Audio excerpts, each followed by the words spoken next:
nostalgia critic guy, remember it, so you don't have to. Halloween is a creepy and subtle classic beloved by everyone, which naturally means it should be remade. By this guy. Because he really looks like a dude who understands subtlety.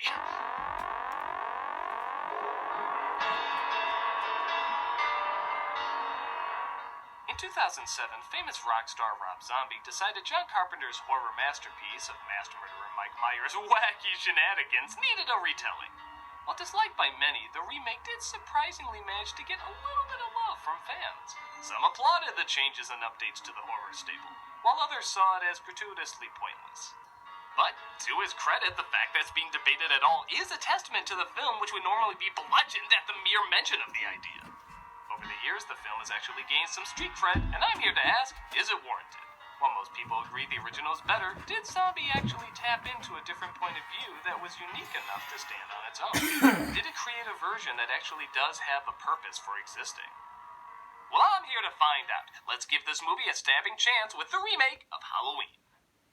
Thankfully dashed the idea that this is a shot-by-shot Gus Van suckfest, because the film immediately starts off different by showing not 5 minutes of Michael Myers' childhood, but 40 minutes. In a 2-hour movie, no less. Now, some say this ruins the mystery of what Myers was like as a kid.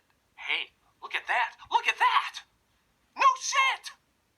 It's a freaking remake of a classic. If it didn't do something this different, what's the point of even doing it? But showing more of his childhood isn't the issue here. The issue is whether or not it's done well. In the original, it looked like a middle American family. And Michael, for the short time we saw him, seemed like a normal kid. Wouldn't it make sense to really look at Myers as a kid and see where all of this came from? Bitch, I will crawl over there.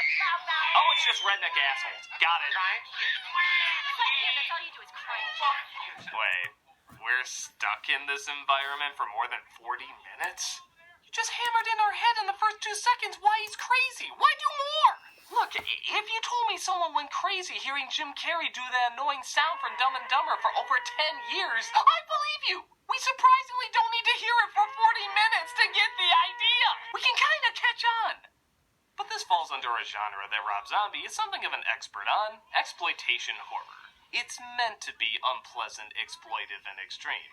In some respects, what the original Halloween was seen as when it first came out. So you could argue that the annoyance is part of the idea, but Christ, what an annoying idea!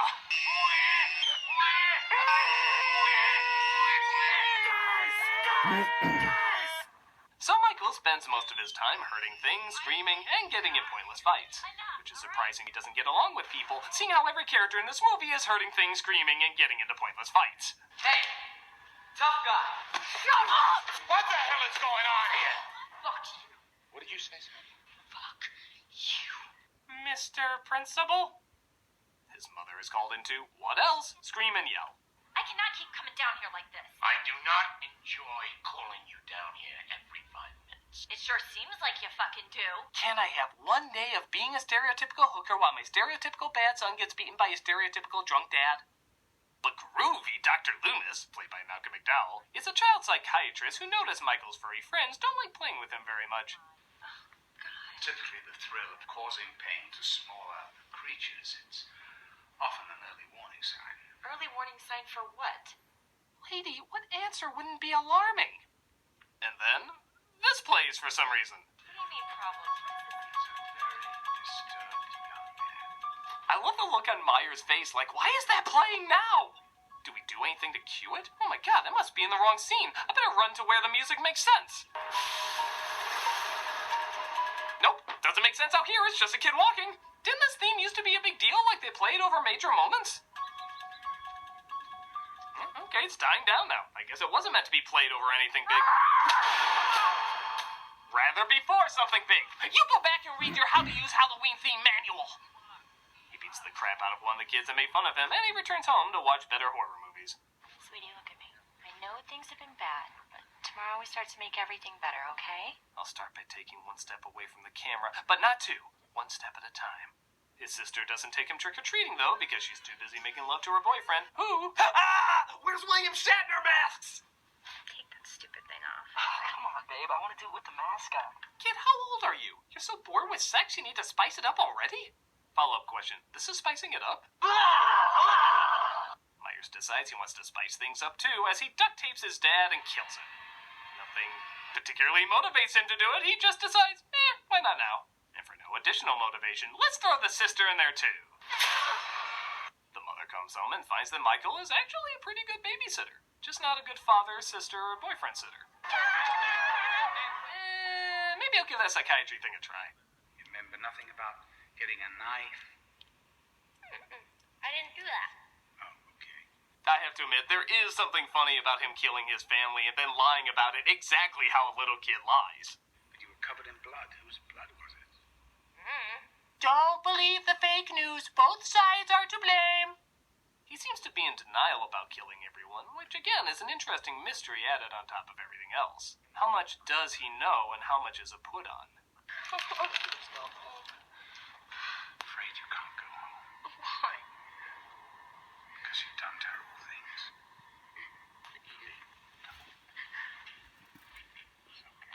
No, you're using your Malcolm McDowell all wrong. You're not supposed to let him act well. Don't you watch movies? You don't let a great actor like that give a good performance. Put him in shit like Tank Girl or Mr. Magoo and then we'll talk. It is interesting to see Loomis so sympathetic, hugging Michael, comforting him, really trying to help. I get why he was so one-note in the original. It was to build up the danger of Myers. He's not a man, he's a monster, and all that stuff. But here, he does see him as a child first. It's nice seeing what led up to that change of heart. Stuff like this probably had something to do with it. Myers seems too dangerous and unpredictable, even leading to his mother committing suicide. So he's locked away for years and clearly has been eating his Wheaties. Don't look at me. I'll be a shitstorm in your worst nightmare, motherfucker. You know, it's not uncommon for a director to put himself in his own films, but to wear stilts? Loomis tells Michael that after him not talking for 15 years, he has no choice but to move on. At first, he seems really sympathetic, even calling him his best friend. In a weird way, you've become like my best friend. But boy, I guess a crowd really brings out the worst in people. Behind these eyes, one finds only blackness. Yeah, previous scene? Like my best friend. Next scene. Blackness. Previous scene? Take care, Michael.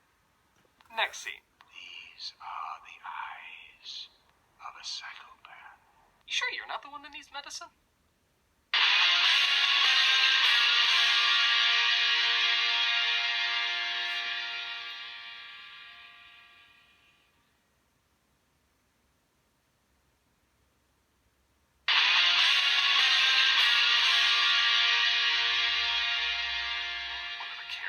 Brings Chester a bum in to have his way with one of the inmates. And they have the brilliant idea of bringing her into a cell with a gigantic homicidal maniac.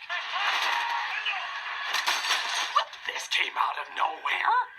But Myers realizes murder is like Pringles and he can't stop at just one. He even kills the one guard who treated him well, playing to his unpredictability. Though honestly, I think he just wanted to stop Machete too. He realizes his paper mask should probably be put to rest, so he goes to his old stabbing ground and grabs his nostalgia goggles. The theme actually makes sense in this scene! Witchcraft! Halfway through the film, we're introduced to the main character of the original, Lori. I do like how when she and her friends see Myers for the first time, she doesn't act scared, she instead calls him out. Hey, asshole! Hey, my daddy's the sheriff! Why don't you go crawl back under your fucking rock? Hey, rock is my trigger word. I'm gonna go complain on a blog about this. The rest is kinda what you'd expect. He follows her around, they play the same music, and Myers starts killing people on Halloween night. I got a rock. And stab brutally to death. Even when he sneaks into other people's houses. I like the fact that he won't kill someone based on their taste in movies. You know what? It's a good film. John Carpenter's is good too, but you'll appreciate the classics. Liv? I do also like that Myers sneaks up so well that half the time you don't even notice him. For such an over-the-top film, little touches like that are pretty cool. But don't worry, it doesn't get too subtle. Chucky from Child's Play shares a scene with Alex from A Clockwork Orange. I've never seen two people not trying to be the monster still come across as the monsters. You have created quite the masterpiece of a monster off the blood of this town. I know it's in my bones, Sheriff. Then you must promise that you will play it razor, and I mean razor straight with me. These two could do a Christmas show and it'd still be terrifying. You a clever combination of Halloween 1 and 2, Loomis reveals that Myers is after his baby sister, Laurie, who we don't want to see die because she's the closest thing to a decent human being in this film. Look at this, Mom. Laurie! I said almost. But Myers still has to get in some appetizers before the main course.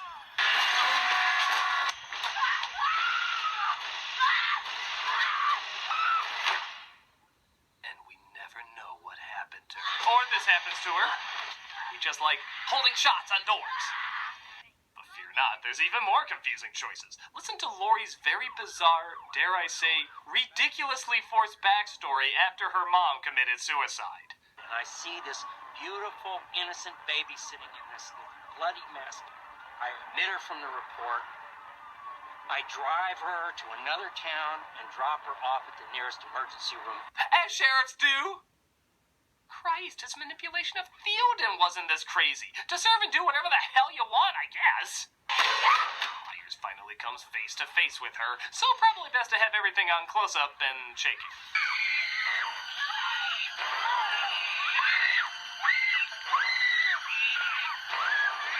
It's like I'm really there, being shaken as a baby. He knocks her out and takes her to his old house to show that he's her brother. Not entirely sure what he had in mind, but either way, she says shit on that noise and tries to escape. You know, this is why men never show vulnerability around women. He traps her in an empty swimming pool, a unique spot for a climax, but Loomis shows up to end it all. No, really, it's totally over. You know the rules, you kill the monster once, he's never coming back. Oh man, you did that so fast you didn't even give me time to finish my joke. My favorite is when McDowell just flat out screams, "What the hell?" Yeah, no, stab him in the eye, or Michael, stop! Just, what the hell? As if to say, really? We're doing this shit? I expected more out of something I already expected less from. Loomis tries to sympathize, but Michael helps him see eye to eye by literally trying to push his eyes together. Laurie hides inside the house and honestly does way too good a job because he literally searches for her for 5 minutes. Yeah, 5 minutes of just silence and him looking around. Look, I know you want to build suspense, but you know the saying so boring I'd rather stare at a wall? Well, Myers is literally staring at a wall for most of the time. I think more could be done here. But it's okay. It's then followed by 2 minutes of Myers just stabbing the ceiling, trying to get her. Is there such a thing as horror movies for plaster? Because that's what I feel like I'm watching.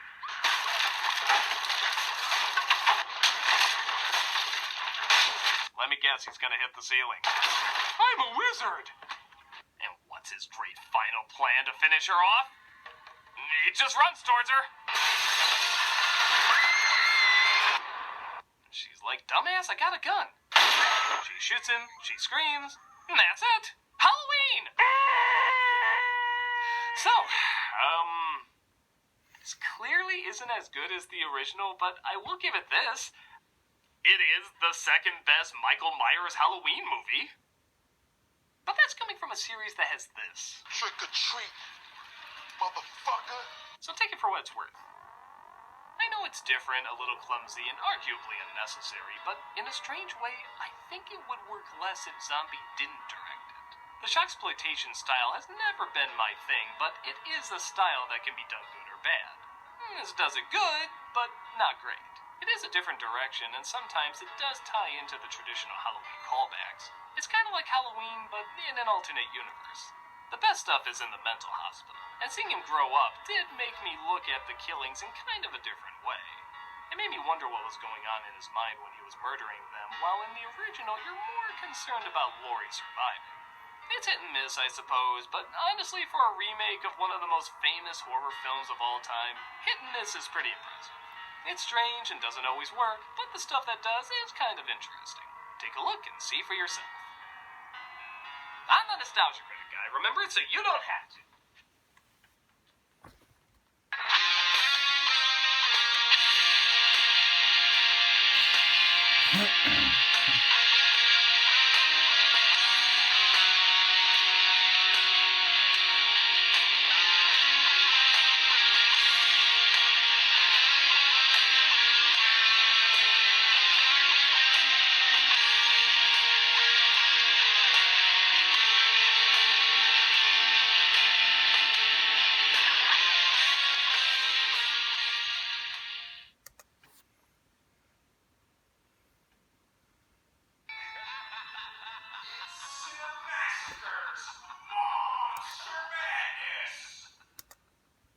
I bet you're not surprised that I chose the Halloween series for the last series of this month's Monster Madness. Nothing could be more appropriate. So let's start with Halloween 1978, directed by John Carpenter. It's about the silent, masked killer Michael Myers who escapes from an asylum and stalks babysitters on Halloween night. It's often credited as being the first slasher flick. It's not really true. It's not even the first holiday slasher flick. But it is responsible for bringing the slasher genre into the mainstream and spawning countless imitators. It's also been said that it's the first Halloween-themed movie, but that requires a little bit of investigation. It's safe to say this was the first feature-length Halloween horror film. It takes the realistic approach, where the monster is not a vampire or a werewolf, but a human being. This has been done before with Psycho and Texas Chainsaw Massacre, both inspired by the real-life murderer Ed Gein. But in those movies, the victims go to the killer. They visit the Bates Motel, or they travel into a desolate area of Texas. Halloween is a movie where the killer comes to them. It takes place in an ordinary small town. We get familiar with this town very quickly. There's the Strode house, where the main character Laurie lives. There's the house where she babysits, and then there's the house where her friend babysits, which are both right across the street from each other. This relationship between all the houses sets up a feeling of reality, which I think helps create the tension and suspense. At last, there's the abandoned Myers house. It's another thing that feels familiar to us. Every neighborhood always seemed to have a house that was haunted by some place where a bad thing once happened. It's something that puts us in a child's perspective and captures our spooky imagination. The movie takes place in the fictional town of Haddonfield, Illinois. Co-writer and producer Deborah Hill based her idea on this town from the real-life Haddonfield, New Jersey. But the filming took place in California, in South Pasadena and West Hollywood. Wrap your head around all that. The house that was used for the Myers house no longer sits in the same location today. It was moved down the block, repainted, and turned into a chiropractor's office. I'd be a little scared to get my neck cracked there. John Carpenter was a huge fan of the 1951 classic The Thing from Another World. This is obvious even before he made his own remake. All over Halloween, you can see the characters watching it on their TVs. You can tell he was influenced by The Thing for all the right reasons. He took the same basic concept about people being stalked by a monster and building up anticipation when the monster will strike next. Michael Myers is like a ninja, but as a viewer, we're waiting for when he'll sneak up next, and this intensifies our anxiety. It's an old trick from Alfred Hitchcock, the master of suspense. In interviews, Hitchcock always used this example. You have a scene where two people are sitting at a table talking about baseball. We see underneath the table that there's a bomb. We know it's going to go off, but the characters are too busy talking. John Carpenter knows how to use the old tricks. He managed to take familiar elements and cliches from older movies and combine them all into something that's fresh and new. Jamie Lee Curtis plays Laurie Strode. She's the daughter of Janet Leigh from Psycho. This promoted Jamie into her new status as Scream Queen. Donald Pleasence plays the role of Dr. Sam Loomis. It can't be a coincidence that Sam Loomis is also the name of a character in Psycho. Loomis was Michael Myers' doctor when he was in the asylum and is now hunting him down. It's like a battle of good and evil, the same way Van Helsing would come after Dracula. In fact, Carpenter's first choice for the role was Peter Cushing. Cushing had just been in Star Wars the previous year, which made him unattainable for an independent low-budget film. As for Michael Myers, there is no one actor associated with the role. He was played by several people in the first film alone. I'll try to list them all, but it's not 100% confirmed. Nick Castle is the best known. He's listed in the credits as the Shape. He played Michael through the majority of the film. Then there's Tony Moran, who is used for the unmasking scene. Whenever Michael was destroying something like smashing a closet, he was played by production designer and co-editor Tommy Lee Wallace. When he's shot and falls off the balcony, he's played by stuntman Jim Winburn. When he kills the dog, he's played by a dog trainer. The young Michael in the beginning is played by Will Sandin. The arm during the long POV shot is Deborah Hill, and it's rumored that John Carpenter himself played Michael Myers somewhere.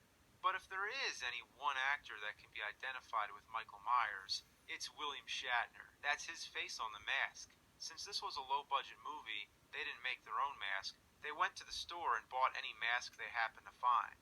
They went with a Shatner mask, removed the eyebrows and sideburns, messed up the hair, and painted the face white. The original store mask was created by Don Post in 1975. The same year, a movie came out called The Devil's Reign, starring William Shatner. His face looks identical to the famous Michael Myers expression. The Don Post mask was said to be labeled as a Captain Kirk mask, though it's rumored that the life cast was taken from Shatner on the set of The Devil's Reign. Strangely, Shatner even does the famous Michael Myers head tilt. If there's no connection whatsoever, then it's one hell of an eerie coincidence. When Halloween came out on television, it fell a few minutes under the time slot they needed, so they had to film a few extra scenes while they were in production of Halloween 2. Fans of the first movie might want to check out the extended TV cut for curiosity's sake. Music plays a big part in creating the haunting atmosphere. It was composed by John Carpenter.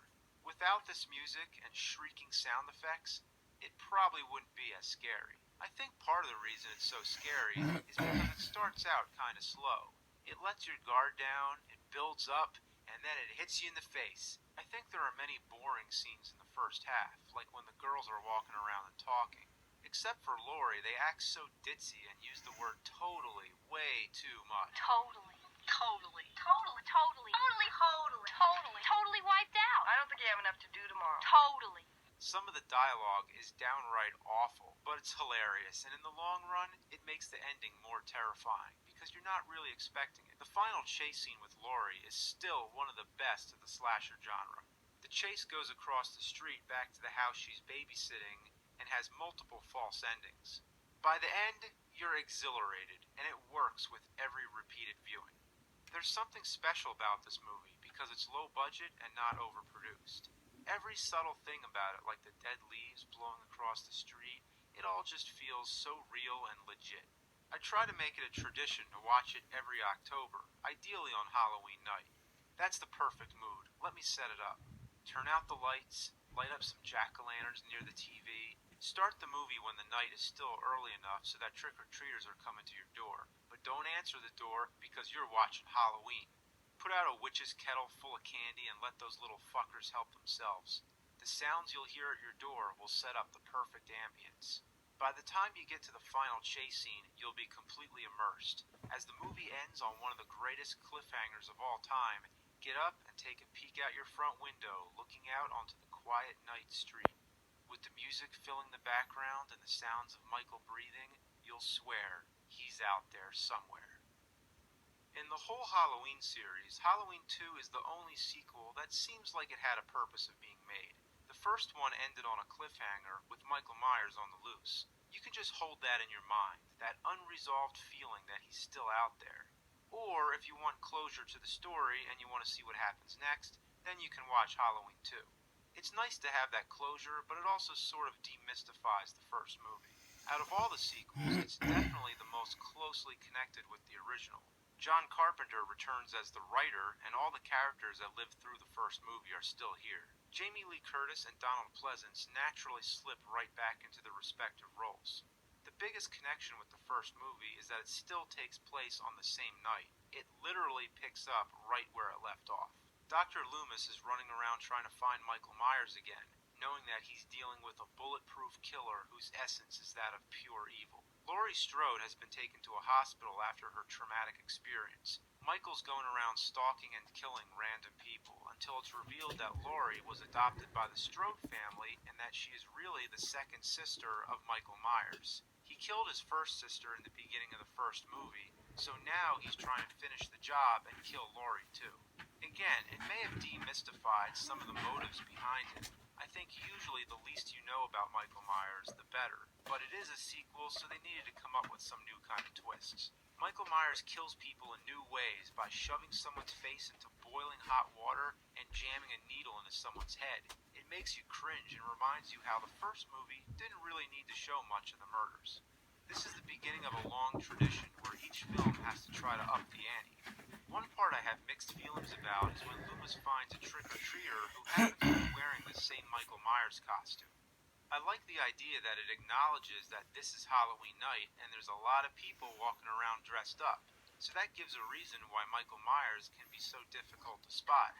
But Michael's costume was so unique. In the first movie, he stole the mask from a store and he took the boiler suit from a worker who he killed on the side of the street. It makes sense that some other random person could have found the same mask, but how did they come up with the idea to wear the same boiler suit? He couldn't have been imitating Michael Myers on purpose because there's no way he could have known yet. This is still the first night.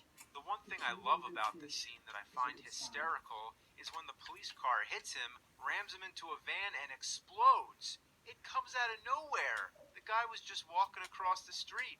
I thought the cop did it on purpose, deciding to take a chance on this innocent person in case it was really Michael, which I thought was dark and humorous. But the cop comments that he didn't see him. What a fucking idiot. So what if the guy wasn't in the street? Would he have just crashed into the van? In the last act, Michael chases Laurie through the hospital. It's not as good as the first chase. I'm not sure exactly why, but I'll try to explain the best I can. I guess because it follows many of the same routines, like when Laurie bangs on the door for someone to let her in, and Michael slowly comes toward her.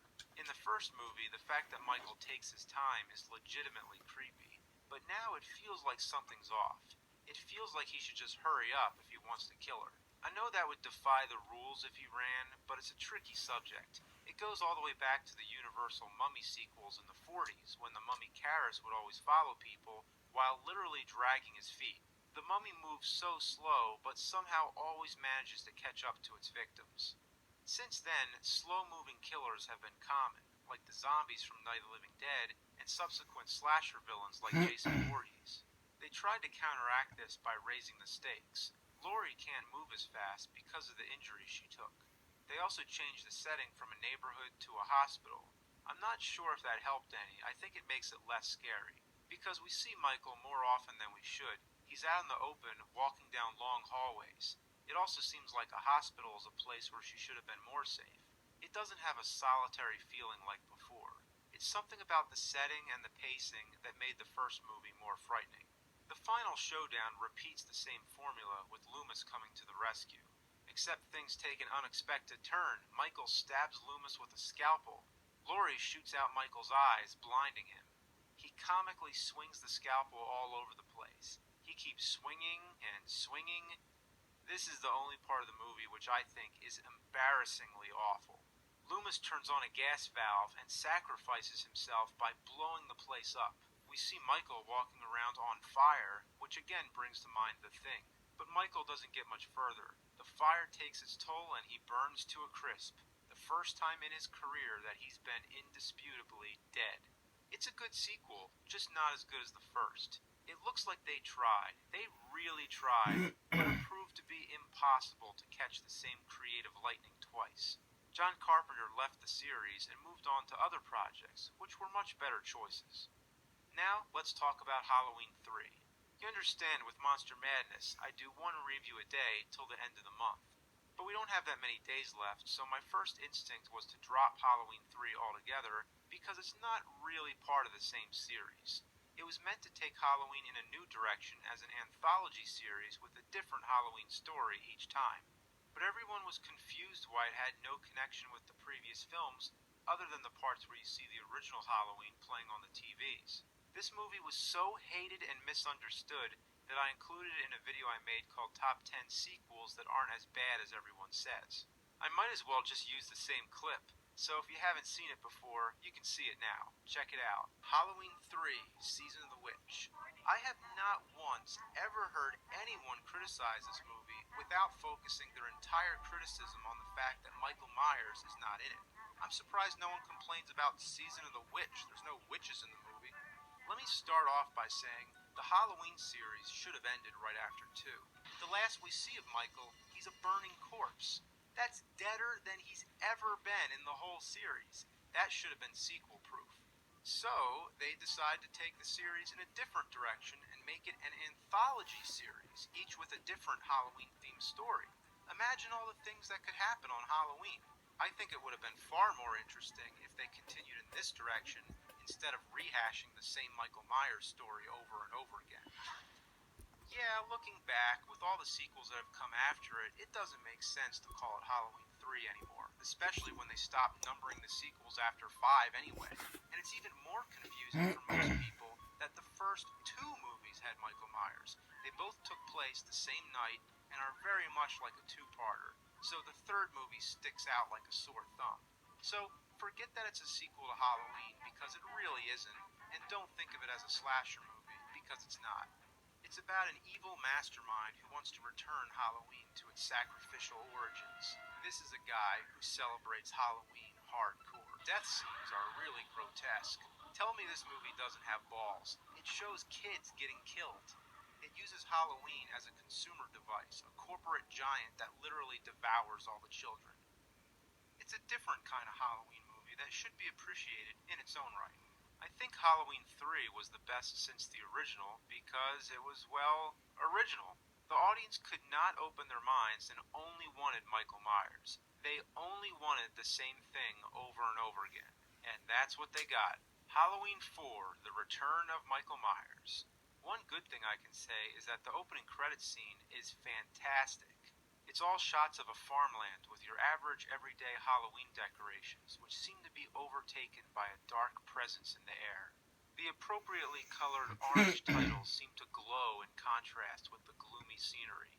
Rather than going for the conventional Halloween theme music, it uses a chilling atmospheric drone. It captures the pure spirit of the Halloween season. It is perfect. The premise is mediocre. Michael Myers apparently has been in a coma and strapped to a table for the past 10 years. Last time we saw him, he was burning to a cinder. They don't really explain it, they just shrug it off. Why are they keeping him alive anyway? As expected, Michael wakes up and begins killing people again to celebrate his 10-year anniversary of his last killing spree that infamous Halloween night in 1978. I would have liked the idea of Michael Myers being a creepy zombie.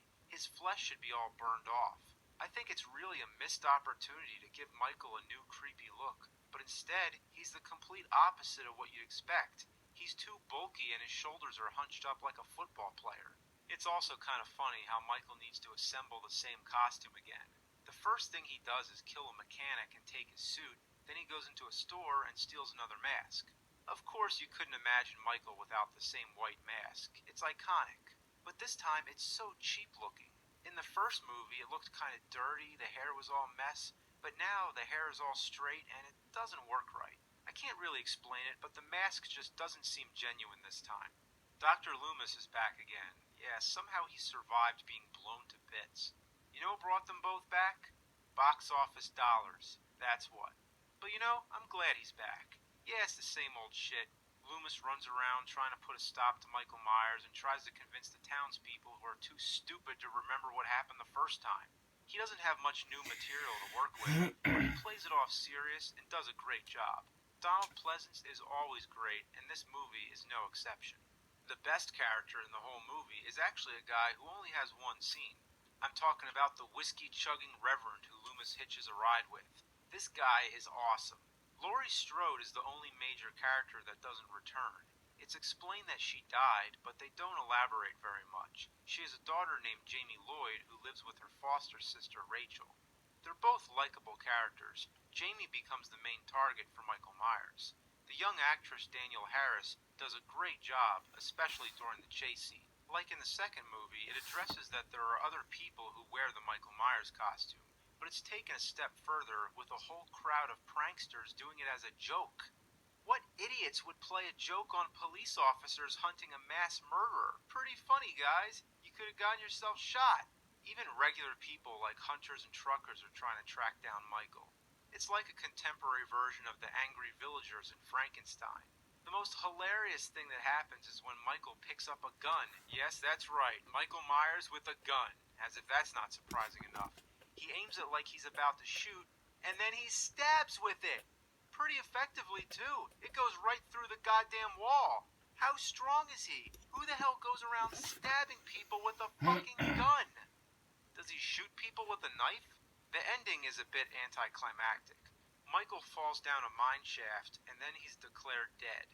Even though he survived how many bullets now? He's been burned, he's been hit by a car, but he falls down a pit and nobody expects to ever see him again? In the last scene, Jamie inherits Michael's murderous ways. She stalks and kills her stepmother in the same exact way Michael did in the first movie. The same curse that fell upon him is now on her. It's not a bad cliffhanger and opens up the possibility of having the sequels be about her. But Part 5 threw that idea out the window pretty quickly. For a sequel that had no purpose of being made, Halloween 4 is not that bad. It's well shot, well paced, and has good chase scenes.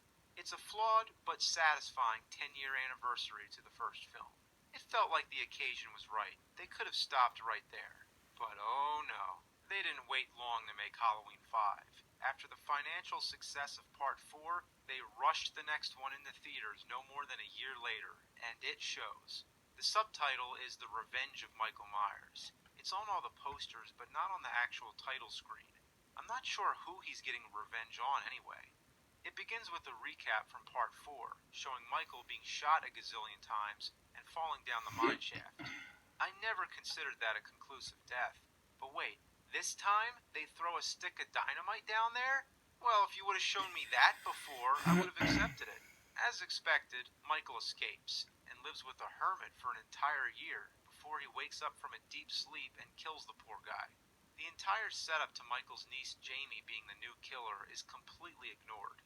Some people would say it would have been strange to have a little girl being the killer for a whole movie, but Michael began his killings at a young age. All it meant was that she was destined to grow up the same way as her uncle.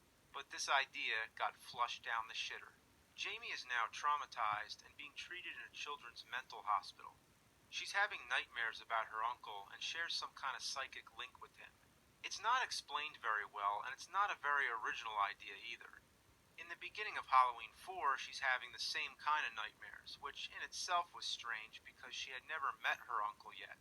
I guess it's all about the telepathic link, but it never really pays off. The whole movie we're supposed to root for her, and we do. Danielle Harris does a great job once again, but I still can't get out of my head that Jamie killed her stepmother. Are we supposed to forget about that? Nobody thinks she might do something like that again? Rachel, who is the only other likable character from Part 4, is killed off early in the film when Michael stabs her with scissors. Donald Pleasence is still good as always. Some would say his performance comes off as being tired, but that's the way I'd imagine Dr. Loomis would be after all this time. But unfortunately, not even Donald Pleasence can save the rest of the movie. The new characters suck. That's the best way I can put it. They're ditzy, stupid, and annoying. All they do is play pranks on each other. The gags wear old very fast. It goes on and on and on. The cops show up just in time to save a girl from being stabbed by Michael Myers, but the mask comes off and it's just some dumb fuck playing a joke. The police officers are pointing guns at you and you think it's funny? Notice how after the cops realize it's a joke, they still never lower their guns. After this scene, we're given a false build-up where Michael Myers is closing in for a kill, but surprise, it's another prank. This time it was extremely predictable because we've already seen it before. Also, I think it really starts to undermine Michael's true presence. When he's around, now we don't even care as much because it could just be some other trickster. It's all built around cliches.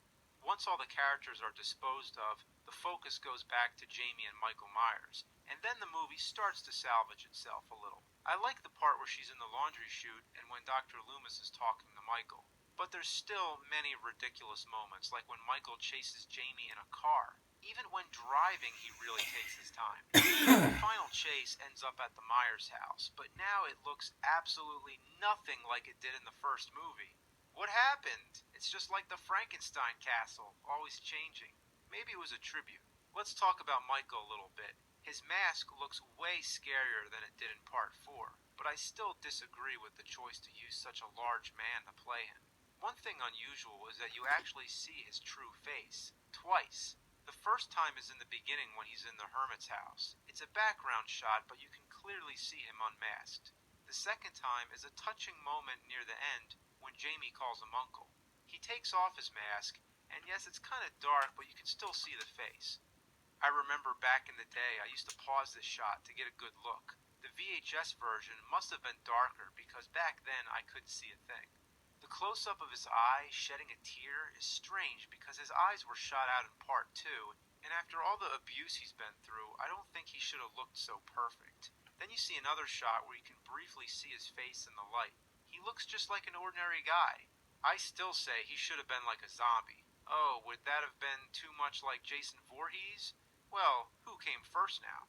Dr. Loomis takes Jamie as bait. I know he's got to do whatever he can to get Michael Myers, but this is really out of character for him. He drops a chain net on Michael, he shoots him with tranquilizer darts, and whacks him repeatedly with a wooden plank. There's an odd moment where he collapses next to him. Looks like he's about to kiss him. Then Michael ends up in jail, still wearing the mask. What prison would leave a mask on a criminal? I know the filmmakers just don't want to show his face, but they already did. And besides, they could leave the prison cell dark or shoot it in a way that you don't see his face. But whatever. A guy in black approaches the jailhouse. Now, let me back up and explain. All throughout the movie, we've seen this guy walking around. He's never been identified. He happens to have a symbol of a thorn on his wrist. Michael has the same thorn, and we also see it on the walls in the background. What does it mean, and should we even care? So this guy in black breaks into the cell. We see his silhouette in the window, which would have been more appropriate for Dick Tracy. Jamie walks into the blown-out prison room completely unattended and finds that Michael is on the loose again, and that's the end. I don't think there is any reason to end the movie this way. When Michael was sitting in that cell, the police officer said that they'll keep him there till he dies. That is chilling enough and would have been a fine way to close the movie. It would have left open the possibility of a sequel, but by having him break out made it more sudden and urgent. Now there has to be a sequel. Who's the guy in black? There were thoughts that maybe it was Michael's twin brother, but nobody knew, not even the writers. Seriously. So if they didn't have a good plan, what was the point of opening the lid? Since we know how they abandoned the last cliffhanger, why should we even give a shit about this one? Halloween 5 is one of the weaker sequels. This is the first of the series that I simply don't recommend. 6 years after Halloween 5's ambiguous cliffhanger comes along Halloween, The Curse of Michael Myers. The Curse of Michael Myers. Yes, you've finally done it. You have completed the pattern of Pink Panther sequel titles. 4 was Return, 5 was Revenge, and 6 was Curse. Granted, they sounded like horror movie titles to begin with, but the Pink Panther connection is awesome and hilarious. One of the original working titles was Halloween 666. It's the last of a trilogy of continuity with 4, 5, and 6, which all center around the character Jamie Lloyd. In fact, fans refer to this as the Thorn Trilogy because of the weird thorn symbol. I'll always call it the Pink Panther Trilogy. There's 2 versions of this movie. The producer's cut, which currently only exists as a low-quality bootleg, and the theatrical cut, which is the version most people have seen. After a 6-year hibernation, Halloween fans were really looking forward to this one because of the loose ends that 5 left us. Who's the guy in black? What's the thorn symbol mean? These were questions that we'd hope 6 would answer. Well, we got answers, and more questions. Let's talk about the original producer's cut. Michael Myers' niece Jamie is now a teenager. She's been abducted by some cult and is giving birth. She escapes with the kid and is chased by Michael Myers. We already know that Michael wants to kill all surviving members of his family. That's what he does. So the baby is clearly the next target. That makes enough sense. Meanwhile, the Strode family who had adopted Laurie are now living in the Myers house, and Tommy Doyle, who was the kid who Laurie babysat in the first movie, now happens to be living across the street. Haddonfield is one strange place. The first time we see Tommy, he's spying on a half-naked woman with a camera. Isn't that a great way to introduce the hero of the movie to make him into a pervert? Tommy speaks in the same emotionless tone and blank stare the whole movie. He sucks. Young Danny Strode is seeing visions of the man in black who orders him to kill. We can assume this is the same thing that happened to Michael Myers as a young boy. After all, I think it's supposed to be the same bedroom. But they don't follow up on it. Danny never becomes the new Michael Myers or anything like that. Donald Pleasance is back as Dr. Loomis, retired from his life work of pursuing Michael Myers. But soon he becomes aware that Michael's returned to Haddonfield and begins once again going around delivering his pure evil speech. He doesn't have much to do, but it's nice to see him back one last time. Michael follows Jamie to a farmhouse and stabs her, only to find that she's hidden the baby. Tommy Doyle finds the baby in a bathroom and takes him, naming him Stephen. The big question is, who is the baby's father? You don't want to know. We'll get to that soon. Well, Jamie dies in the hospital eventually, just so you know. Alright, Tommy dumps the whole backstory of Michael Myers on Mrs. Strode, who he was spying on half naked earlier. He explains that the sign of the thorn appears in the constellations during Halloween. It signifies a druid curse that spreads famine and disease. It could only be stopped by a sacrifice of an entire family. So, Michael Myers is under the influence of a sacrificial cult, and that's why he's trying to kill the rest of his own bloodline. Okay, so that explains why he kills people. I got that, but it still doesn't explain why he's immortal and why he kills almost everyone he meets. Not a very efficient killer, is he? And let's not forget, not only is he trying to kill Jamie and the baby, he's trying to kill the whole Strode family because they're living in his old house. And it's just a goddamn coincidence that they happen to have been the foster family of his sister Lori. There is too much going on. The only thing I like is that they tried to link it to the creepy sacrificial origins of Halloween. It's the first time that's been attempted since Halloween 3. But overall, the idea of Michael Myers being reduced from a mysterious killer that acts on his own will to being a pawn of a cult is a terrible idea. He was more frightening when he was his own entity killing people for no explained reason. In the first movie, when Dr. Loomis explains that he's pure evil and has the devil's eyes, that's all you ever needed to know. Giving him all this backstory and making someone else in control of him flat out ruined the whole thing. The Man in Black is finally revealed to be the leader of the cult and is actually Dr. Wynn, who was an old colleague of Dr. Loomis. He was a minor character in the first movie, so it's another attempt to connect it with the original. Now, let's talk about the baby. Who's the father? You really want to know? Well, guess what? It's Michael Myers. Michael Myers impregnated his own teenage niece. What kind of sick, fucked up idea is that? And why did the cult make him rape her? What did they accomplish by creating a new inbred relative to Michael Myers only for him to kill? If he wanted to kill off the last of his bloodline, he should have killed Jamie right there, not have sex with her. It doesn't make any sense. During the last act, Michael Myers is downplayed. He doesn't kill anybody, he doesn't do anything, he just stands around, just a tool for the Thorn cult.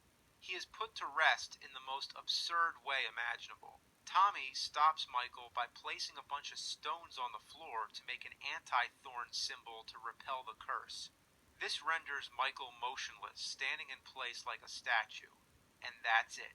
Michael Myers, the unstoppable killer who's been shot, fallen off a balcony, burned in a fiery explosion, been hit by a car, fallen down a shaft, beaten senseless all over the place, is now stopped by a bunch of stones on the floor. Great. Then, in one of the strangest and most confusing endings ever put to a motion picture, Loomis finds Michael, now laying on the floor, unmasks him, and finds out it's Dr. Wynn. And Michael Myers is now dressed as Wynn. So I guess they switched costumes so that Michael could be on the loose again. Big deal. And to top it off, Loomis sees the sign of the thorn on his own wrist and starts screaming like a lunatic. I assume this means that Loomis is now cursed to take the place of Dr. Wynn as Michael's caretaker. Okay, so if they're going to pass the job on to anyone, why Loomis? If Wynn was Michael's caretaker for this long, why not pass it on to someone younger? I know they wanted Donald Pleasence to stick around for more sequels. Who wouldn't? But quite frankly, the man was old. In fact, he passed away right after they finished shooting. Even if he wouldn't have been around for another sequel, I don't know how exactly they could have followed up on this cliffhanger. This movie was such an atrocious mess that they couldn't even release it in theaters the way it was. They had to shoot new scenes and re-edit it, which unfortunately didn't help a whole lot. The original cut is known as the producer's cut, which is strange because it's the only producer's cut of any movie I've ever heard. Typically, in a situation like this, it would be a director's cut, with the producer's cut usually being the one that makes it to theaters. Well, the theatrical version makes lots of cuts and adds new scenes. The first major difference is that Jamie is killed earlier when she's in the farmhouse. Michael impales her on some farm equipment, which is far more graphic than the producer's cut. Another memorable difference is a scene when Michael electrocutes Mr. Strode. Now his head explodes, which is awesome. Any horror fan's gotta love a good head explosion. It's a minor but welcome addition. The final act, which almost entirely ignored Michael Myers, now has him going on a killing spree, turning the place into a bloodbath.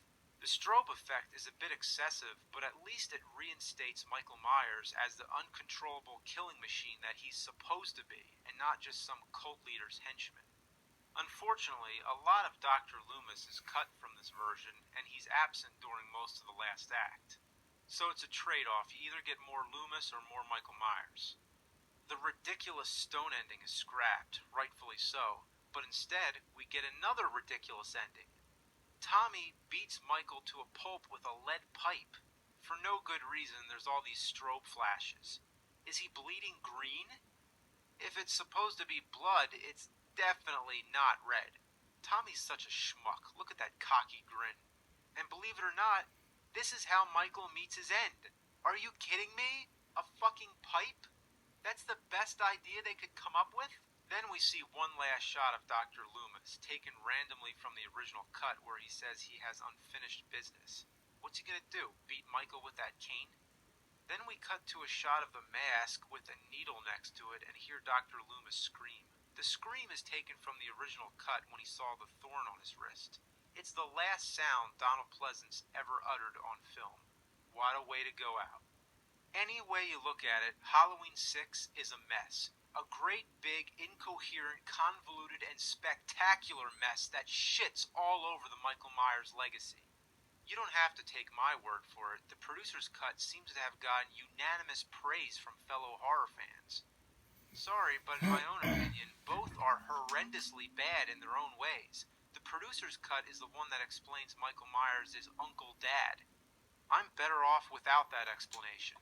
If you really want to follow the whole Thorn thing, then the producer's cut is for you. The theatrical version explains less, but at least makes up for it with some entertainment value. The ending with the lead pipe is horrible, but at least it's funny. It makes me laugh out loud instead of the original ending, which makes me pull the hair out of my head. I'd rather it be laughably bad than frustrating and bad. Both are awful. Pick your poison. The Halloween series was a broken down mess. The first was a classic, the second was a bit tired, the third started fresh with a new idea but failed miserably in the public eye, the fourth brought back Michael Myers and started planting the seeds of absurdity, the fifth escalated to new heights of ridiculousness, and the sixth shat all over the whole Michael Myers mythology. There was nowhere to go after that. It was ruined. It was deep into the 90s. The slasher genre was worn out, but it was often parodied in movies like Scream. Scream made constant references to Halloween and introduced new audiences to it. It was like the genre had gotten a newfound attention, myself included. I had recently become a fan of the Halloween franchise and noticed how the sequels kept getting worse. I wanted to see one good final Halloween to salvage the whole mess. The occasion was ripe. It was the 20-year anniversary of the first movie. It was announced that the new movie would go back to basics and ignore all the sequels that came after too. With no Donald Pleasence, who would be the star? Well, Jamie Lee Curtis, who left the series long ago, had become a major actress since then. I had no idea she would ever return for another Halloween movie, but she did, and with love and affection. The first Halloween launched her career, and now she was returning the favor by coming back for the 20th anniversary. There was no better time to be a Halloween fan. This was the first Halloween movie I saw in the theater. This is when they started releasing them in August instead of October, which I'm very much against. The title is a little lame, H20 or H2O as it's usually called. Just because the abbreviation happens to be the chemical formula for water, does that mean we have to call it that? Another returning actress is Nancy Stevens as the nurse. She was a minor character in the first movie. Also, there's Jamie's mother, Janet Leigh, from Psycho. This scene makes a tribute to Psycho. That's the same car, and the music sounds very similar. Rather than taking place in Haddonfield with the suburban town setting, it takes place in Northern California at a high school. Laurie Strode's in charge of the school. She's changed her name to Carrie Tate. And let's not forget, she was originally Laurie Myers. She's got a lot of names. She has a son named John and a boyfriend named Will. Her life seems pretty stable, except when it's Halloween. All her tragic memories from that night 20 years ago keep returning to haunt her. Michael Myers already made his appearance in the first scene, so we know that her fears are legit. If this is really supposed to be a continuation of Halloween 2, there's no explanation how Michael Myers survived the fire. Michael Myers looks similar to how he looked in the first movie, rather than being built like a football player. I'm glad they got his physique right, but you see his eyes too much. I always envisioned two black holes, but that's my personal preference. I just think he's scarier when you don't see his eyes. There are some moderately suspenseful moments, but most of the film relies on cheap shocks. Why does everyone keep sneaking up on Laurie all the time? Could they just say hello? Michael spends most of his time stalking John, his friends, and the security guard played by LL Cool J. This is all a warm-up to the final confrontation with Laurie versus Michael. That's what the movie's all about. In fact, you don't even see John that much during the last act. He's a throwaway character. This movie belongs to Jamie Lee Curtis, and no one else. She beats the shit out of Michael Myers. It goes on and on. It isn't even scary anymore. It's like a slapstick comedy. Michael's now the victim. In fact, I heard one of the original titles was The Revenge of Laurie Strode, which would have been very appropriate. Yeah, there's nothing scary about it, but it has a triumphant feel. When I saw it in the theater, people were cheering. It felt great to see Laurie have her revenge. She's tired of hiding, she's tired of running, now it's time to kick ass. It's time to put Michael Myers down for good. This gang-raped, bitch-slapped, broken-down mess of a series had to end. Let's fucking end it for good. There's a false ending where Michael's body's taken into an ambulance. We know what's gonna happen. The ambulance is gonna drive off, Michael's gonna wake up and kill the driver. Yeah, just another predictable cliffhanger. Oh, wait! Laurie's stealing the ambulance. She's not having it. She's like, fuck you, cliffhanger. That's what you call a smart character. Michael wakes up, but she's ready. She hits the brakes, smashes him through the windshield, runs him over, and traps him between the vehicle and a tree. In a touching moment, brother and sister reach for each other, and then Laurie cuts his fucking head off. The reaction in the theater was priceless. Everybody was applauding. I'm not sure if they were applauding for the same reason as I was, but I was glad to see that the series was given a proper finale. I still think his death in part 2 was the most conclusive, because his whole body was burning away. But anyway, his head came off. It didn't look like he'd be coming back. H2O was great when I saw it in the theater, but since then, it doesn't hold up as well. It's okay. I don't have any major complaints or praises for it. It's just alright. Anyone who wants to avoid the sequels can skip to this one and see how the series should have ended. I repeat, should have ended. H2O put a nice cap on the series, but it didn't take long before another sequel came along to open the lid again. Halloween Resurrection. With a cliche title like that, who could take it seriously? Last time we saw Michael Myers, he was decapitated, but they'll do anything to bring him back for some more bucks, even making an explanation that it wasn't him who was decapitated. It was a paramedic who Michael had switched costumes with, but not before grasping his throat, rendering him speechless. So Laurie had accidentally killed the wrong guy. It drove her insane, and now she's in a mental hospital. Yep, that's Jamie Lee Curtis back for one last time. She's killed no more than 15 minutes into the film. Somehow, I feel relieved, as if she's officially calling it quits, in hopes that the filmmakers would be inspired to do the same. It's sort of another tribute to her mother, Janet Leigh, in Psycho, whose character was abruptly killed off early in the film. 2 TV producers, played by Busta Rhymes and Tyra Banks, are running an internet reality show where 6 college students have to spend a night in the former Myers house. Digital cameras are placed around the house, and head cams are attached to all the people. The head cams were actual running cameras. Even though the movie was shot on film, they often used the digital footage to show the characters' POVs. The whole reality horror thing had started with the last broadcast and exploded into the mainstream with the Blair Witch Project. So it was all the craze at the time, plus the booming technology of internet video. I can't blame them for wanting to take this step with the Halloween franchise. I think it would have been a great idea to make an interactive DVD out of it, While watching the movie, you could switch between the different camera angles at any time and see what the different characters are seeing. Even as a non-interactive movie, it at least tries to make the series scary again by giving it a raw, homemade feel and trying to put us in the characters' perspectives. Maybe it didn't work so well, but I at least have to give them credit for trying something new. The biggest problem is that the characters all suck. We don't care if they live or die. The situations don't seem right. Why are they getting nude when they know they're being watched live all over the internet? Why don't the police ever show up? Why don't they leave the house? Something just feels off the whole time. It's a shame that Michael Myers' final outing in this series is with a kung fu kicking, one-liner spewing Busta Rhymes. It makes a complete mockery of the franchise. It couldn't be worse if they threw a pie in Michael's face.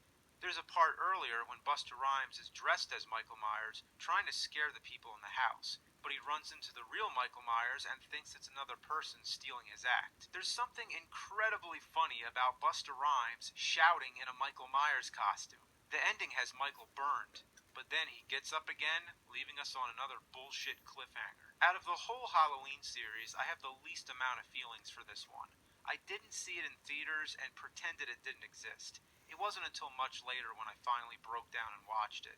It's entertaining at least. I just wish the series could have ended with H2O, but instead, this is the one we're stuck with as the final film of the series. Happy Halloween! I finished reviewing the entire Halloween series, but I have one day left, so I might as well talk about the 2007 remake and sequel, both directed by Rob Zombie. I'm a big fan of Rob Zombie's music, but his movies are hit or miss. House of a Thousand Corpses had its moments, but was an overall mess. The Devil's Rejects was awesome because the characters actually work. His remake of Halloween is a mixed bag. It begins when Michael Myers is a young boy and doesn't show adult Michael until about 40 minutes into the film. The good thing about this is that it has the chance to be its own movie. Some like the way it behaves as a prequel, and others don't. I'm personally not a fan of the young Michael. I don't believe that this kid would grow up to become this unstoppable killer. I know he's supposed to look ordinary and unassuming, but there's nothing that clicks. How does one grow up to become a serial killer? Why, they come from a dysfunctional family, of course. How simple-minded could you get? It doesn't explain very well why he becomes the way he does, nor does it keep it mysterious enough. It falls in the middle. Not to mention, what kind of steroids were they giving him in that asylum? The music cues are a bit odd. The use of the song Love Hurts has me scratching my head, and the famous Halloween theme, believe it or not, I think is used at inappropriate times. It's used too often and too early in the film. I think it should have been saved until he first put on the mask, or at some point when the evil has taken shape. Paying tribute to the original is fine, but it gets carried away a little. Once adult Myers is on the loose, it starts recreating scenes from the original, not all of which are necessary. The characters are ditzy like in the original, and so is Laurie this time, always being overly animated. The movie on the TV is The Thing, just like in the original. It's a rare case when a movie pays tribute to another movie's tribute. The biggest problem is that it is not subtle in any way. It goes straight for the violence. Michael is not efficient or ninja-like with his killings. He takes a blunt approach and murders his victims with over-the-top beatings that are far more graphic than they need to be. It's a very angry and psychotic remake. It's so over-the-top, it actually becomes comedic. If you think of it as a dark comedy, it works. Malcolm McDowell is very good as Dr. Loomis, and Brad Dourif is also good as the sheriff. A lot of the cast includes Rob Zombie regulars like his wife Sherry, William Forsythe, and Sid Haig. It also has Danny Trejo and Danielle Harris, who played Jamie Lloyd in Halloween 4 and 5. Rob Zombie always seems to be very good at creating psychotic characters. Some of these nutcases are even more interesting than Michael Myers. The final chase scene is tense, riveting, and gritty. Even though the negative things I have to say seem to outweigh the positive, it's still worth seeing. I'm generally against horror remakes, but this one I prefer to another mediocre sequel. It has a major stylistic difference that makes it feel like a breath of fresh air. It's very much like a modern grindhouse film. It feels like I'm watching trash. Good old-fashioned, blood-soaked trash, and I think that's what Zombie had in mind. The sequel, Halloween 2, well, what a movie. I don't really know what to say about this one. I'm a bit more forgiving because it's not a remake anymore, it's a sequel. So it can be viewed as its own thing. It has to be viewed as its own thing. Otherwise, you'll hate it. You have to go into it with the mindset that you're watching garbage. Weird garbage with weird sick fucks talking about having sex with corpses. Weird young Michael doppelganger, weird white horse subplot, weird dream scenes, Weird Al? That's right, Weird Al Yankovic.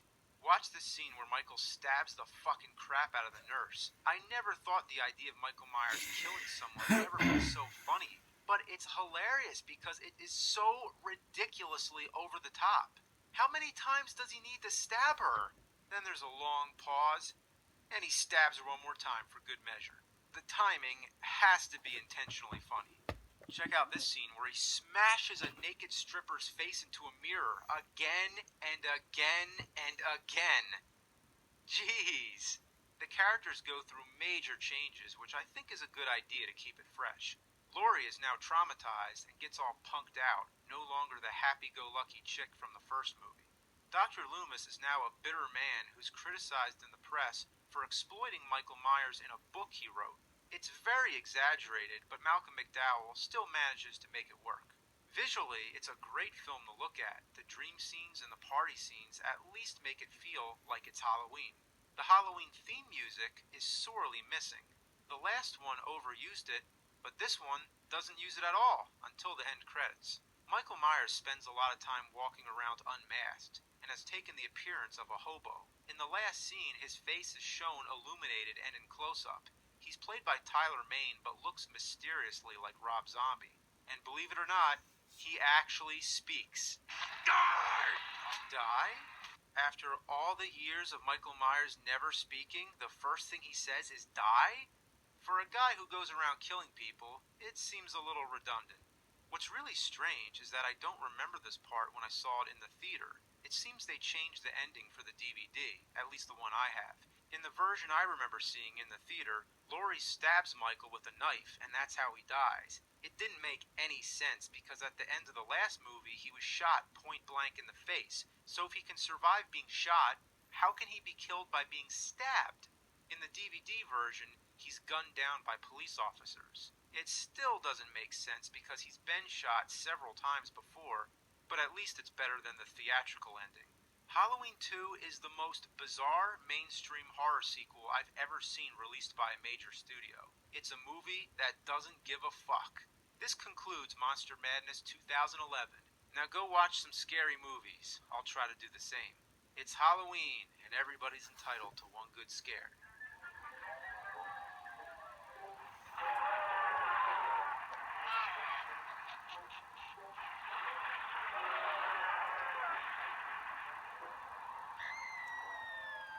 Cinemassacre's Monster Madness.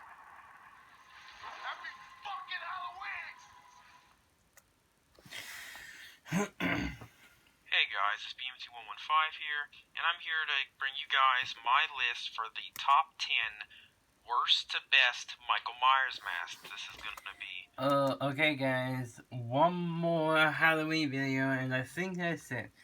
Have a happy Halloween, and I think I'll do a Christmas video for this year, and I think I'll have a break. Every single mask in the movies that is, it's the main mask, so we're not going to be including any of the, it's from every Halloween movie that has Michael Myers in it, so we're not going to include Halloween 3 because he's not even in it. They're more of a dishonorable mention. We are not going to include the CGI masks, the off-colored masks, any of the masks that are not in the majority of the film depicting Michael Myers. I was inspired to do this list by Dave McRae. I saw his version of this list, and I had a few that I wanted to switch around that were in my list, so I'm going to be bringing you guys my list. Now, at number 10, I put Rob Zombie's Halloween 2 mask. Now, hold on, I gotta sit up to talk about this for a second. Where is the mask in this movie? Because I remember watching it and seeing the mask at the beginning, and then it's just gone. What do I mean by that? A stripper ripped half of it off. So there's half of a mask here for the most of the movie. So we're seeing half of Michael's face for a majority of the film. And at the very end of the movie, he's demasked for the entire climax. So the mask doesn't even mean anything by this point in the film. By any of the points. It's just a thing he has on that covers his face. It might as well have just been a ski mask, or a bandana, or a Freddy Krueger mask, God forbid. You know, it could have been any single thing. So the mask doesn't mean anything. There's no mask. I like to call this Myers of the Opera because it's like an inverted Phantom of the Opera mask, where instead of a white piece of mask covering the fucked up part of his face, here it's exposed skin sticking out of a mask. So I don't like it because it's just no. Half of it's gone and the rest of it's completely decrepit and rotten and about to fall off his face. For number 9, we're gonna go with mostly everyone's hated, or at least second hated mask, and that is Halloween 5. I like to think of this mask, and this is a comparison I've never heard anyone talk about or a point. This looks like a fan-made paper-mache bust of Michael Myers' mask. A bad one. One that someone obviously knew was shit and threw it out. Then somebody at the studio found it and thought, hey, we're not gonna get copyright claim for this, guys. Let's use it. So, just what the hell? The hairline is all wrong. The eyebrows are too close together. The face just looks like an alien. Looks like the aliens from Signs made a paper-mache mask to look like a human so they could walk around and not get as noticed, and it failed horribly. The hairline looks like if you went to the barbershop and asked them to cut to Buzz from the edge of the front of a sideburn all the way up and not bend or anything, not stop, and just cut a line straight to the other sideburn over the top of your head. It's so bad looking. This mask, the neck is way too long, and it even enforces the idea more that it looks like a paper-mache mask. It looks terrible. Halloween 5 sucks, and the mask represents that fact. Moving on to number 8, which might be a surprise to some, not to others, I put Halloween H2O. Halloween H2O was an okay film and all, but the mask, I'm not scared of Michael Myers in this mask at all. If the last two were laughably bad, this one is the top of that line. This is the number 1 goofiest looking mask in the whole series, and I do mean that because the other two are bad, but this one just looks fucking goofy. Look at it. His head, he looks like the actor that played Shaggy in the live-action Scooby-Doo movies. Take a head sculpt of his face without his facial hair and then model the wig, the hair on the mask after him. This is Shaggy Myers. All the more to go with the new Shaggy memes, the Ultra Shaggy memes that are coming out now. Just what the hell? The eyebrows are painted, which is a cardinal sin which shows a bad mask when you paint the damn eyebrows. You can see the actor's eyes throughout the entire movie. The mask was too tight, and that's also a problem. When the mask is too tight on a person's face, on a grown man's face, if it is too tight, it doesn't work, because you're not supposed to see Michael's eyes or any of the sort. And he just doesn't look threatening. It's the simple fact that you see his eyes throughout the whole thing, and the hair is just poofy, light brown, and goofy looking. No. Bad mask. Decent, good movie, bad mask. At number 7, I'm putting Halloween 4. The reason I'm putting Halloween 4, right in front of H2O is because this is what happens when bullshit copyright laws get in the way of something that is clearly not breaking any rules. You know, something that is completely different, that looks nothing like the original it was built off of. This is what happened after the studios or whatever mask company noticed they had used a William Shatner mask on their line to make the Myers mask. So what did the studio do? They painted the eyebrows, kept the hair sleeked back and round, and made it completely featureless. It looks like a mannequin. This is if Michael Myers was a faceless mannequin with a nose, with painted eyes. It's just not. It's not the best mask. It's not the worst mask. The reason I kept it here on the list as number 7 is because it gives me, like a mannequin, it gives me that uneasy, uncanny valley kind of feeling, that creep feeling, which is what the mask is supposed to do, but it's like the bare minimum of uncanny valley. It's not near human, it just has the general shape of a human, but it's not showing a face or anything. It's just not. Ugh. The other one looks like, if number 9, if only 5 look like an alien, this one looks like every single knockoff, dime store, Halloween Myers mask we have all seen at Party City on the shelf with like 1,000 other copies of it. It looks nothing like Michael Myers. It's blank, flat, facial, expressionless, and it looks nothing like Michael Myers. Just a cheap, less than $5 Halloween mask, a knockoff, something you get from China.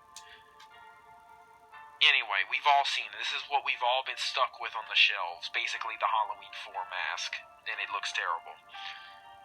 Now, I'm putting Halloween Resurrection at number 6. This is the last debatably bad Halloween masks in the line. Now, the reason why I put this one at the top of the worst, right before they start getting good, is because if you take Halloween 4 and H2O's mask and you put them together, you get Halloween Resurrection. You can still see the actor's eyes, but they're painted in black eyeliner. So they're at least attempting to make the eyes visible, but somewhat hidden and just kind of back there looking evil. The eyebrows are still painted. That's not changed, so you can tell it's still bad. The facial lines are definitely more visible than H2O's. They're not as flat and goofy looking, but it looks like the H2O mask matured a little bit. You can definitely tell what movie this is from. You can tell this is Resurrection, this is H2O sequel. You can see the resemblance. The hair is darker and a little bit more tamed in the back. But the mask, you know, it's alright. It's meh. It's just meh. Not much to say about it. Better than all the other ones. Now, we're halfway through the list, so let's do a quick rundown on what it is. Halloween 2, H5, H2O, H4, and H Resurrection. From worst to best. Now we're going to start into what I believe are the top 5 good Michael Myers masks. At number 5, we have the lowest one. This is Halloween 6. This is Curse of Michael Myers. This one is good. It's not bad. I know there are a lot of fans that like this mask and choose this mask because it's interesting. It's not that bad. It's definitely a decent mask. It does look like Michael Myers. You can tell this is part of the Thorn trilogy. I think that Halloween 6, the mask, if we could go back in time, I would say we should have gone back in time, grabbed the mask from age 6, and made him use it for age 5 and 4. If that was it, the quality of those movies shoot up immediately. Because, look at it's creepy as hell looking. You can tell it's Michael Myers. The eyebrows are not painted. You can see the proper cheek outlines. The hair's just a lot messier.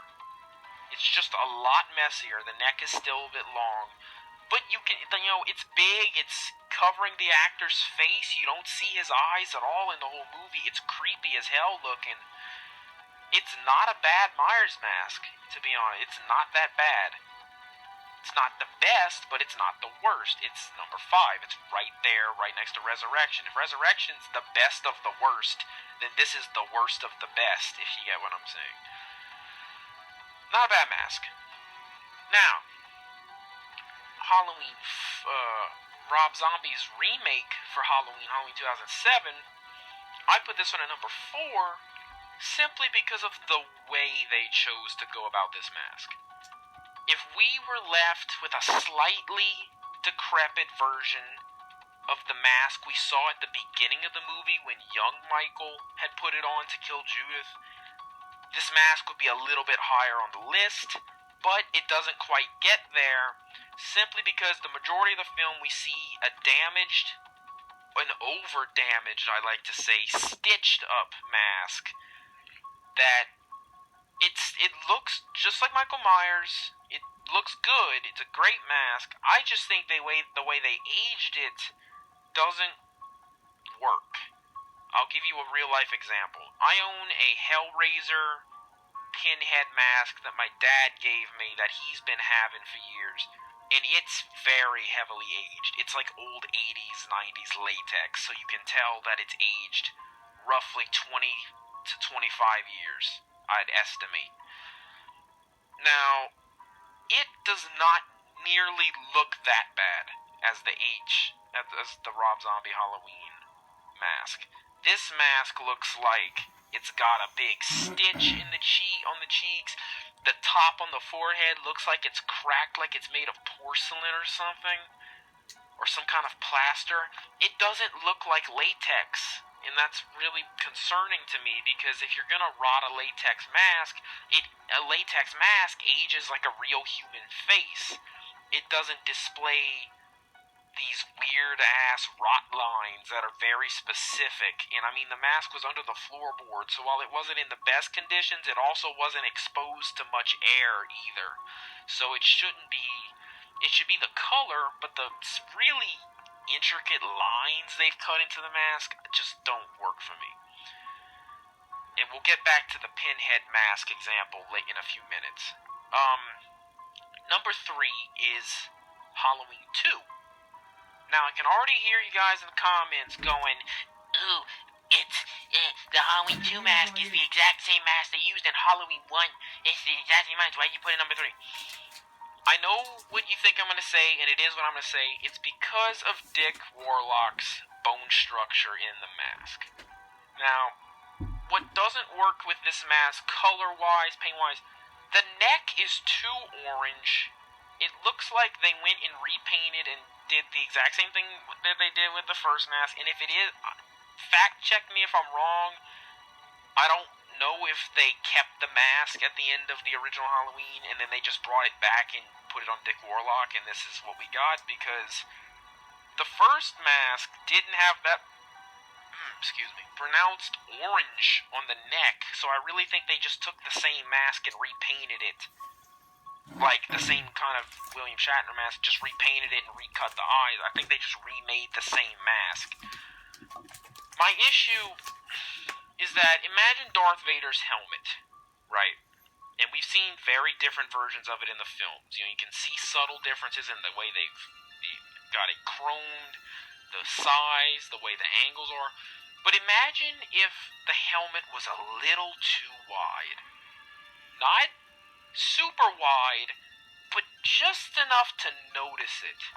And that's how I feel about Halloween 2's mask, is that it's noticeable. It's, you know, it catches my eye, and it's distracting.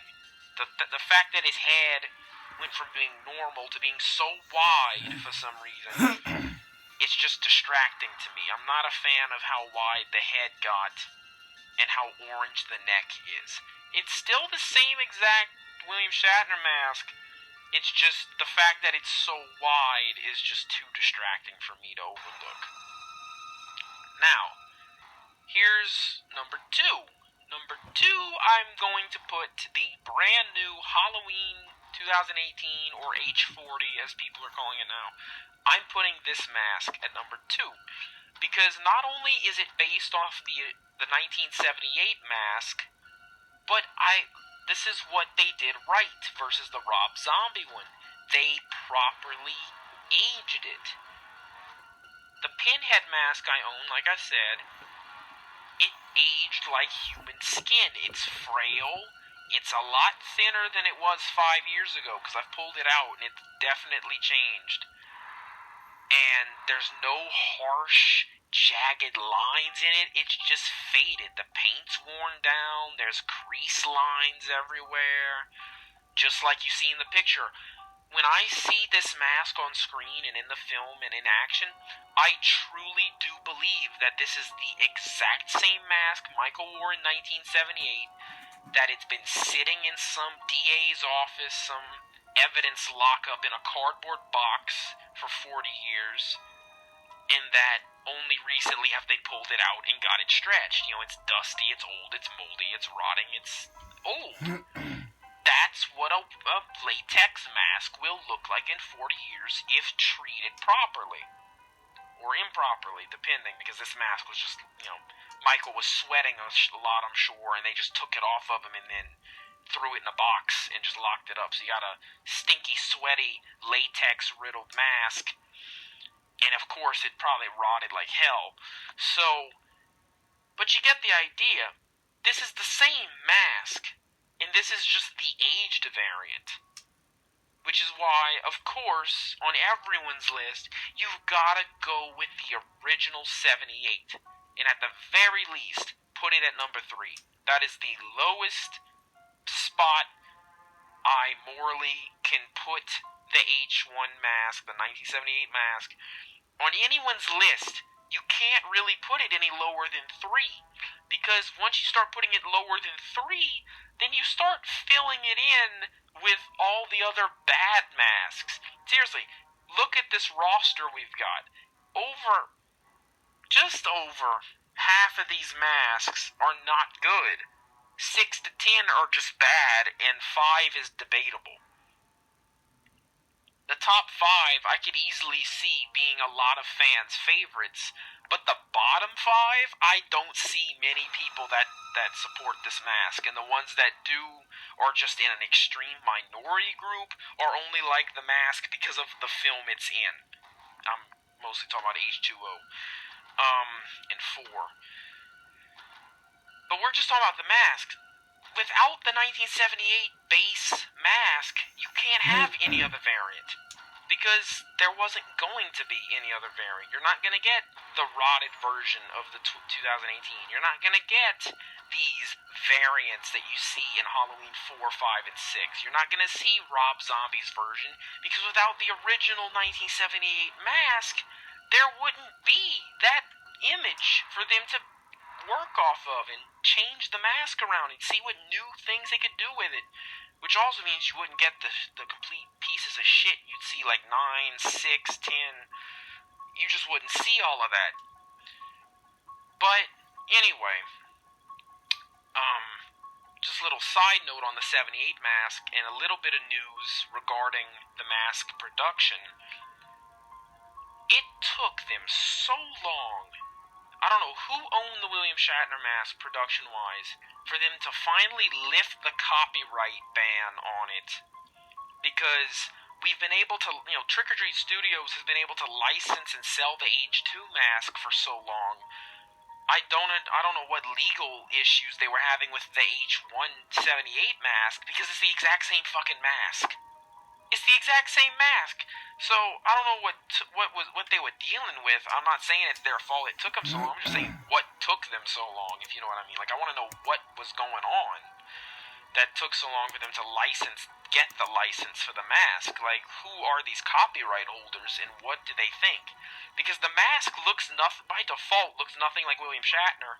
And even if you do claim that it's violating a copyright on the mask's look that they own, the mask still doesn't look anything like the William Shatner mask it was painted over. First of all, they changed the paint job completely. They made the whole mask completely white. They cut out the eyes to give them this very eerie and uncanny, just sadness look about them. They styled the hair messily and roughly and completely dyed it. So at the end of the day, it's not even the same mask that they picked up. All it has is the cheekbones. That's really the only thing the mask offers, is the cheekbones and little subtle lines. So I'm just happy they got the license for the Halloween 78 mask. They're putting it in production. And one of the guys that has done the fan-made, private custom sites is doing it. Justin, what's his name? Mabry, I think? Let me see. I have it right here.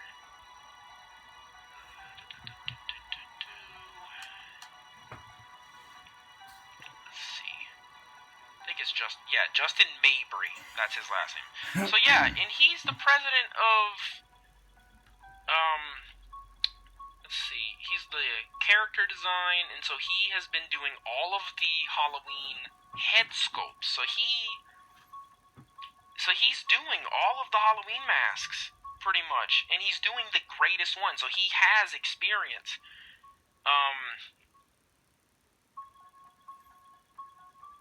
Yeah, and he's been with the company since the start, and he has his own, Night Owl Productions.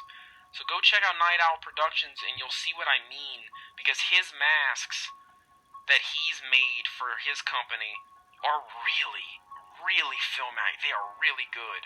And if he's doing the sculpt for this mask for Trick or Treat Studios, holy shit.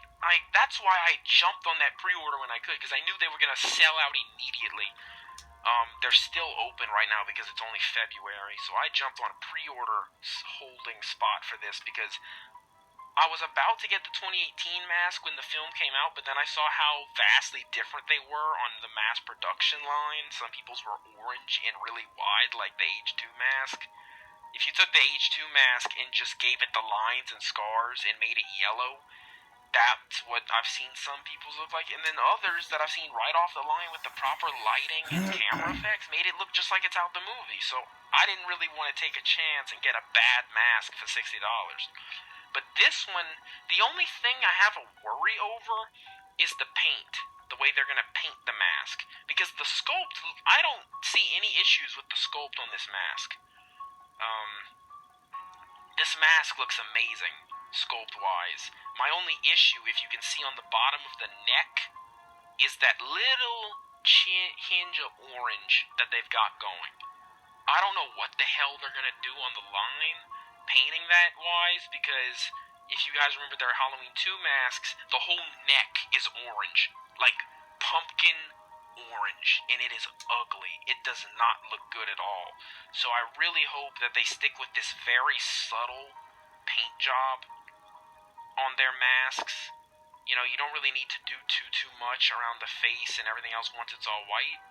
But just make sure that y'all don't go overboard on the orange. That's all I'm worried about.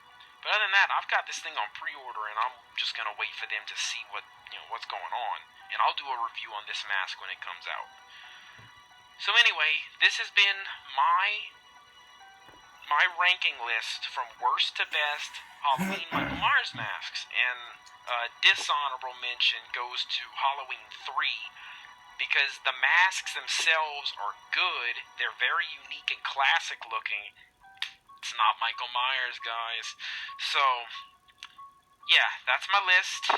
Hope you guys enjoyed it. If there's anything you'd like to switch around, take a screenshot of my list and tell me which ones you'd put where. And give me a reason why you'd put them there. I'd like to hear. I will talk to you guys in the next video. Hey guys, it's BMT115 here. I hope you guys enjoyed this Halloween video. I think I will do a Christmas video if I like to do a Christmas video. I think I will do a Christmas video, yeah. I hope you guys enjoyed this. Bye.